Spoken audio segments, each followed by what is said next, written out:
اعوذ باللہ من الشیطان الرجیم بسم اللہ الرحمن الرحیم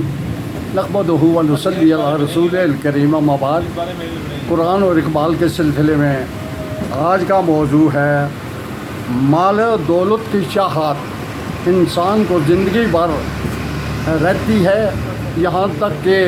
اس کو قبر نظر آتی ہے، یعنی وہ مرنے کے قریب آتا ہے۔ مطلب یہ ہے کہ زندگی بھر انسان مال و دولت کی چاہت میں رہتا ہے، یہاں تک کہ اس کی قبر اس کو نظر آتی ہے۔ اس کے لیے سورہ تکاثر میں آیت نمبر 1 میں اللہ فرماتے ہیں الحاکم التکاثر حتی زرتم المقابر، کہ غفلت میں ڈال دیا ہے اس کو دولت کی چاہت نے، حتی زرتم المقابر، یہاں تک کہ اس کو قبر اپنی سامنے نظر آئی، یعنی ساری زندگی وہ دولت کی چاہت میں رہا اور آخر موت کے مرنے تک، آخری دم تک وہ دولت کی ہی چکر میں رہا۔ دوسری جگہ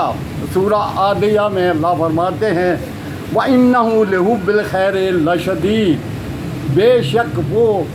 اپنے مال دولت کی حب میں بہت شدت کے ساتھ زندگی گزارتا ہے، یعنی اس کو مال دولت کی شدت سے حب ہوتی ہے، وہ اس کے لیے زندگی گزارتا ہے۔ آگے سورہ ہمزات میں سورہ ہمزات میں کی آیت نمبر 2 اور 3 میں اللہ فرماتے ہیں الذی جمع مالا، وہ مال جمع کرتا ہے، وعددہ، اور اس کو گنتا ہے، زندگی میں اس کو گن کے رکھتا ہے، مال اکٹھا کرتا ہے اور اسے گن کے رکھتا ہے، یخبر، وہ گمان کرتا ہے، وہ سوچتا ہے انا مالہ اخلدہ، کہ اس کا مال اس کے پاس ہمیشہ رہے گا۔ آگے اللہ فرماتا ہے کلا لینبذن فی الحطمہ، ہرگز نہیں، یہ مال اس کا نہیں ہے، یہ اس کے پاس نہیں رہے گا، یہ اس کو جہنم میں حطمہ میں ڈالا جائے گا، جہنم کا ایک درجہ ہے۔ یہ مال و دولت اس کا جو زندگی میں مال و دولت کی طرف راغب رہا اور میری خبر اس نے نہ لی، میری طرف رغبت نہ کی، اس کو جہنم میں ڈال دیا جائے گا۔ تو اس کے لیے اقبال کہتے ہیں کہ یہ مال و دولت دنیا، یہ مال و دولت دنیا، یہ رشتہ و پیوند،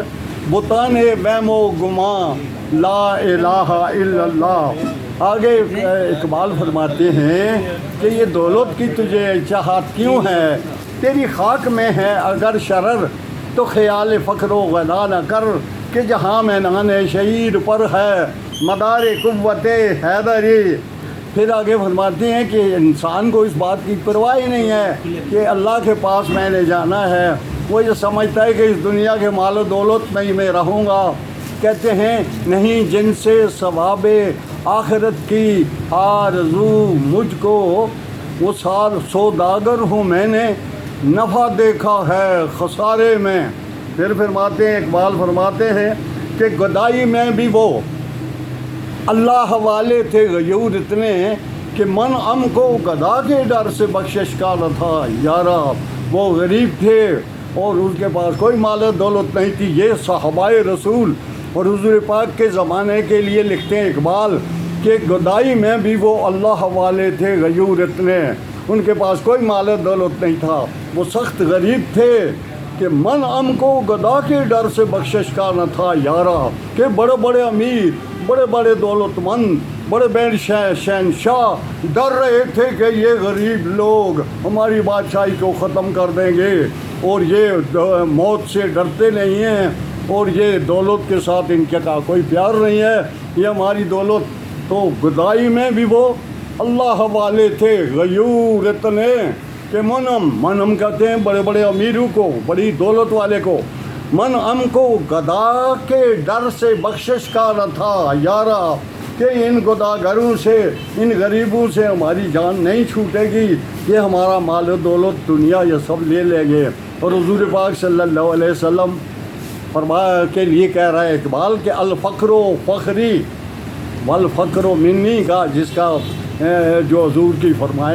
حضور نے فرمایا تھا، اس کے لیے اقبال کہتے ہیں کہ سما الفقر و فخری کا رہا، شان امارت میں کروڑوں کی مال